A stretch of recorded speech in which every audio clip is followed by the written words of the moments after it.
J'espère que vous allez bien, j'espère que vous vous portez bien. Le torchon continue de brûler entre la France et l'Algérie. Je dis bien que le torchon continue de brûler entre Alger et Paris, entre l'Algérie et la France. Et cette fois-ci, je pense que nous sommes plus que jamais. Peut-être que je le dis à chaque fois que je fais une émission sur les relations franco-algériennes, mais vraiment cette fois-ci, il faut prendre le danger très au sérieux.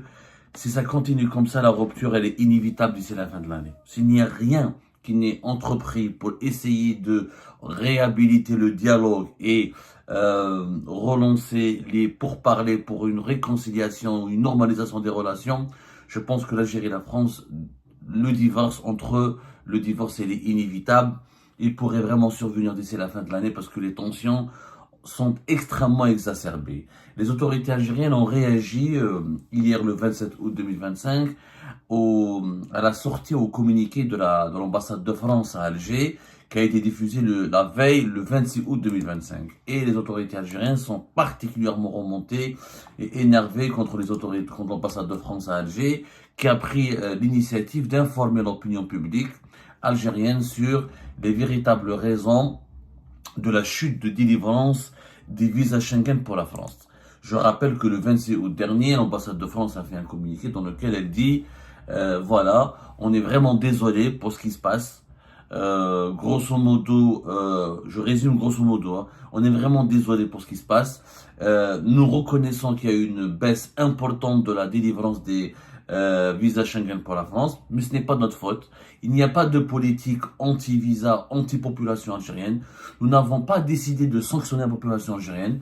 Ce sont les autorités algériennes qui ont refusé d'accréditer un nombre précis ou important, en tout cas, de fonctionnaires qui devaient être dépêchés depuis la France vers l'Algérie pour travailler au sein des services consulaires, des consulats d'Alger, d'Oran et de Annaba.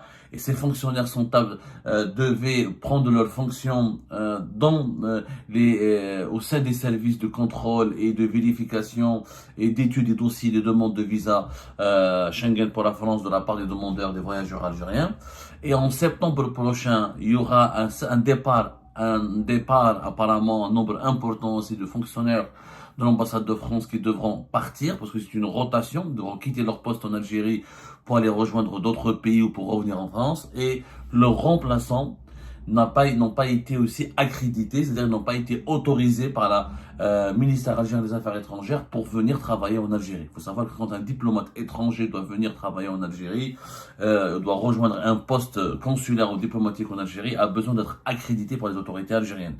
Il va de même pour le diplomate algérien, quand il doit, pour qu'il puisse aller travailler en France, rejoindre un poste consulaire ou un poste diplomatique en France, il doit être accrédité par les autorités françaises. C'est une procédure, pardonnez-moi, c'est un processus, mais plus exactement, c'est une procédure qui permet aux autorités du pays hôte de donner leur accord de principe et un certain nombre d'autorisations pour permettre aux diplomates étrangers de venir dans ce pays-là et de travailler et d'avoir les privilèges et les droits nécessaires pour pouvoir exercer ses fonctions dans ce pays-là. Donc les autorités françaises se lavent les mains et accusent les autorités algériennes. Et vous savez que la question des visas est extrêmement sensible entre les deux pays. Plus de 250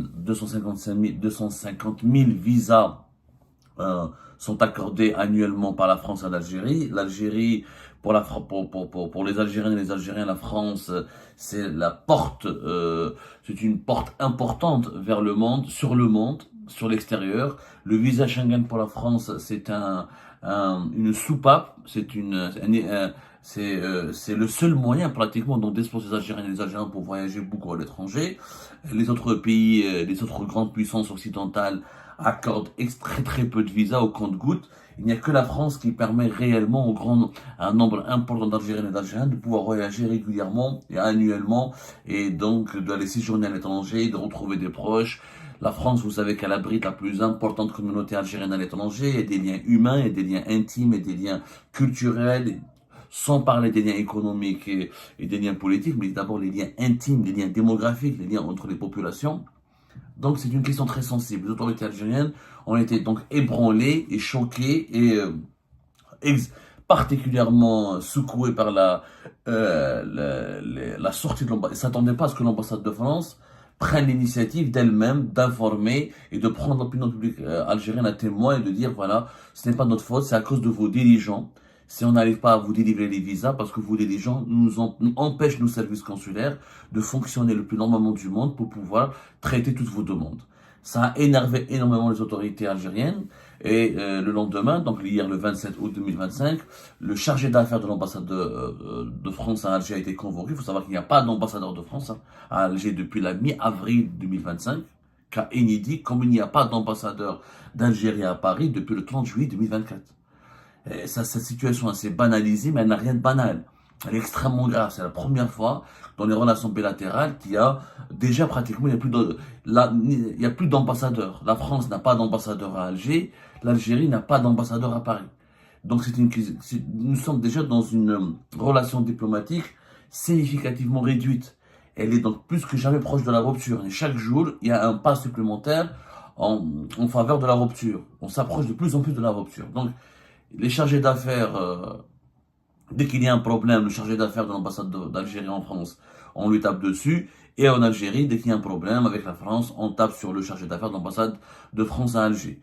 Il a été convoqué par les affaires étrangères, par le ministère algérien des Affaires étrangères et pour la diplomatie algérienne, le communiqué de l'ambassade de France est un grave manquement aux usages diplomatiques les plus solidement établis.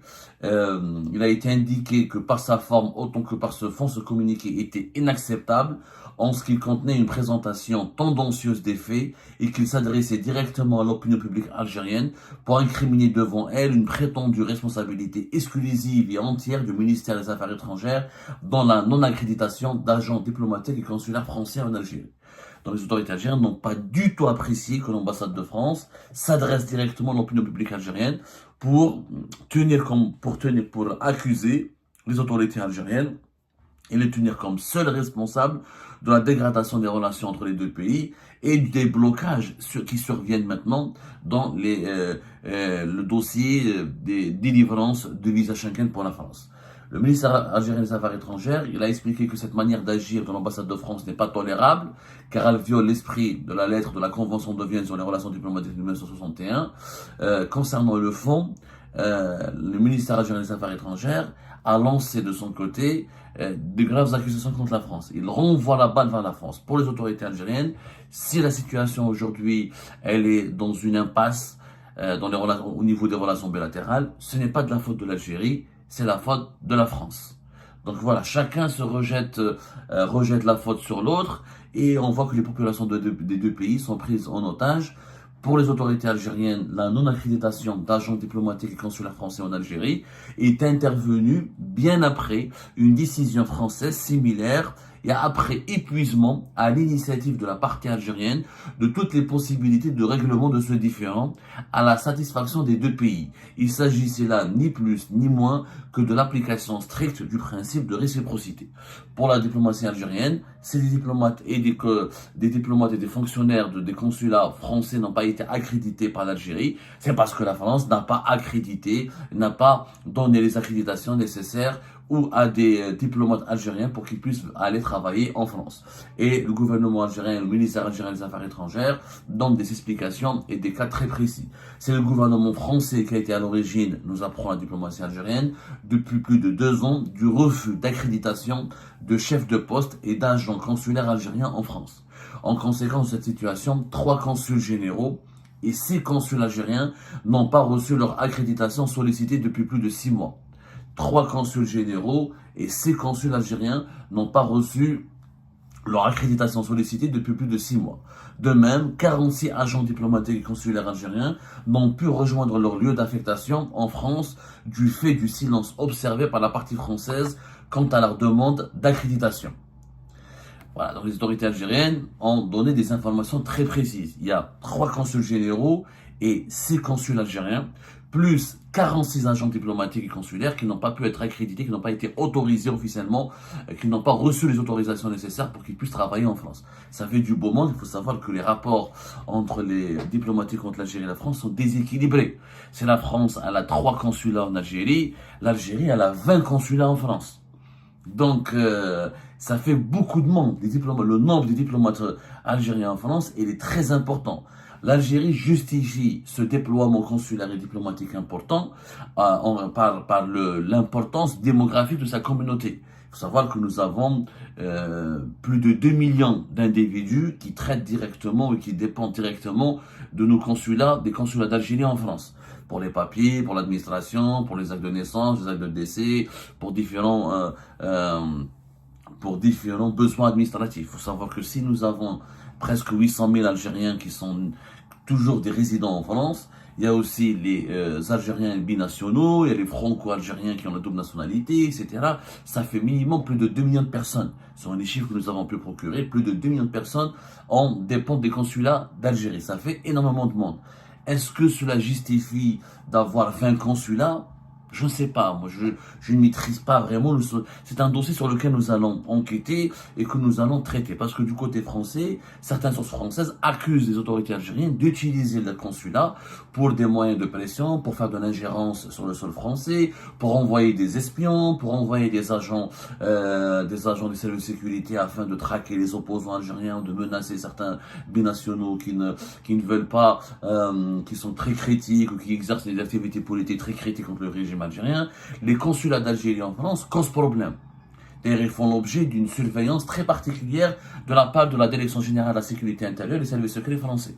Parce que ces dernières années, il a été constaté une activité d'infiltration, d'espionnage, de menaces et des activités subversives contre la communauté algérienne ou contre certains binationaux qui luttent ou qui dénoncent les agissements du pouvoir algérien ou qui font de l'opposition, qui sont opposés au pouvoir algérien. Donc, il y a un gros problème.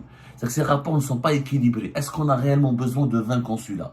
Je ne peux pas dire que oui ou non. C'est vrai que nous avons une grande communauté, nous avons des consulats dans beaucoup de villes à travers la France, ce qui fait que l'Algérie doit chaque année, ou chaque 3 ans, ou chaque 4 ans même, renouveler son personnel diplomatique, et ça fait des dizaines de nouveaux agents diplomatiques ou de consuls généraux qu'il faut accréditer. Et c'est beaucoup de travail pour la France. Maintenant, la France ne peut pas aujourd'hui changer de posture. C'est elle qui a autorisé l'Algérie à avoir 20 consulats.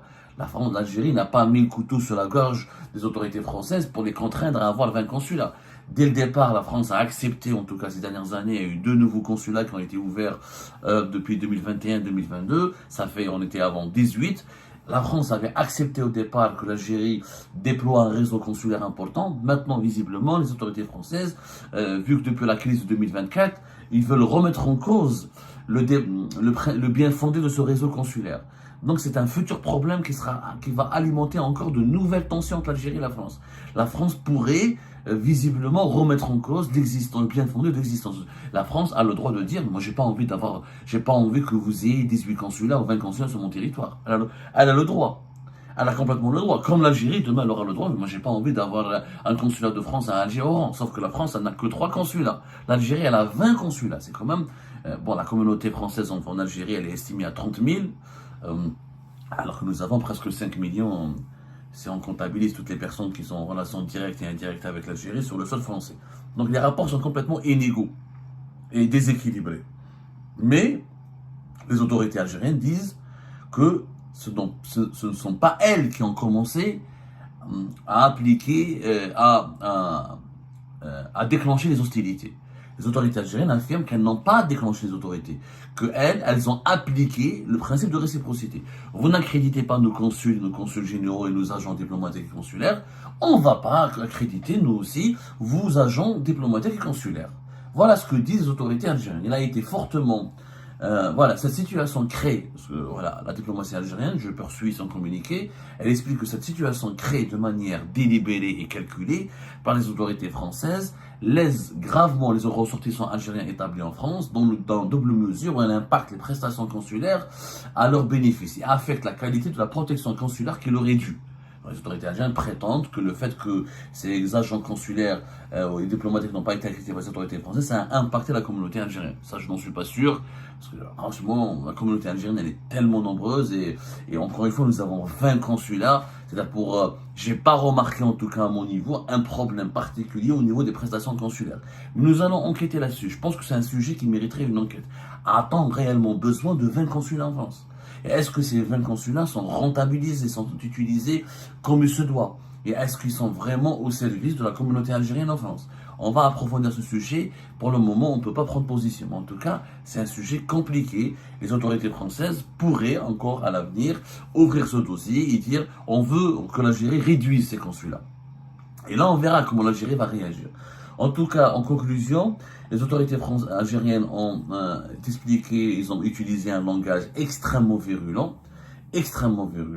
Ils parlent de chantage au visa qui continue de la part du gouvernement français. La première phase de ce chantage s'est achevée avec la dénonciation par l'Algérie de l'accord algéro-français de 2013 sur l'exemption réciproque de visa aux détenteurs de passeports diplomatiques et de services. Aujourd'hui, les autorités françaises ouvrent une seconde phase qui concerne les passeports ordinaires qu'elles entendent gérer par le chantage, le marchandage et l'intimidation. C'est des mots extrêmement violents. Chantage, marchandage et intimidation. C'est-à-dire que les autorités algériennes accusent les autorités françaises d'utiliser l'arme fatale des visas pour exercer du chantage et du marchandage et pour intimider l'Algérie. Et l'Algérie n'entend pas céder, comme d'habitude, au chantage, au marchandage et à l'intimidation. C'est lugubre, ce sujet est devenu sinistre et lugubre. Cela signifie que les tensions vont s'aggraver, vont se poursuivre dans les jours à venir, et malheureusement nous avons appris une autre mauvaise information assez inquiétante que nous allons la partager avec vous, dans une prochaine émission. Mais ces accusations des autorités algériennes qui parlent de chantage, de marchandage et d'intimidation indiquent donc une volonté d'affrontement, une volonté de poursuivre le bras de fer et l'absence totale d'une volonté de dialoguer et de discuter. La conséquence, encore une fois, elle est directe sur la population algérienne. L'ambassade de France à Alger s'est engagée à ne pas sanctionner les visas des étudiants, parce qu'elle va continuer à essayer de répondre aux demandes de visas pour les étudiants, pour les renouvellements de visas, les Algériens qui ont déjà eu leur visa, et pour les conjoints de Français, etc., et pour les Français qui veulent faire des visas pour leurs proches. Mais pour le reste de la population algérienne, les personnes qui veulent aller se soigner, qui veulent rejoindre leurs proches, qui veulent faire uniquement du tourisme, qui veulent juste aller en Europe, et la France c'est le pays le plus facile pour avoir les visas. Les autres pays c'est extrêmement encore plus difficile, on fera une émission plus tard là-dessus, encore une fois. Cette porte sur l'Europe et l'Occident qui est la France, elle se referme de jour en jour, elle se referme pour les Algériennes et les Algériens. Et ça va avoir des conséquences catastrophiques. Ça va aggraver le renfermement et les frustrations de la société. Le sentiment d'être persécuté injustement que notre population algérienne pourrait nourrir. Et ça va encore une fois déconnecter l'Algérie du reste du monde. Parce que les autres pays, bon, il y a la Turquie et quelques pays où on peut aller sans visa comme la Tunisie, etc. On a vu que récemment, même les Émirats Arabes Unis ont verrouillé l'accès au visa pour les Algériens et les Algériens. Ça va très compliquer dans les jours à venir, dans les mois à venir et dans les semaines à venir, de pouvoir voyager à l'étranger dans des pays prisés ou réputés ou dans des pays puissants et importants quand on est algérien ou quand on est algérien. Et ça, c'est malheureux. Ça démontre que nous avons, que les crises diplomatiques et politiques enclenchées ou déclenchées ou entretenues, bien sûr, les autorités algériennes ne sont pas responsables de tout. Il faut sortir de cette vision manichéenne. Les dirigeants algériens sont responsables de tout. Ils ne sont pas responsables de tout. Il y a certains chapitres, il y a certains dossiers où les dirigeants algériens peuvent avoir raison. Mais leur grand tort, c'est de continuer d'adopter une approche d'affrontement, de bras de fer, de provocation, et de fermer toutes les portes au dialogue, à la réconciliation, et aux discussions et aux compromis. Et là, la population algérienne, elle est en train d'en pâtir. Elle en pâtit cruellement et les portes, encore une fois, de l'étranger se referment de plus en plus à cette population algérienne infortunée.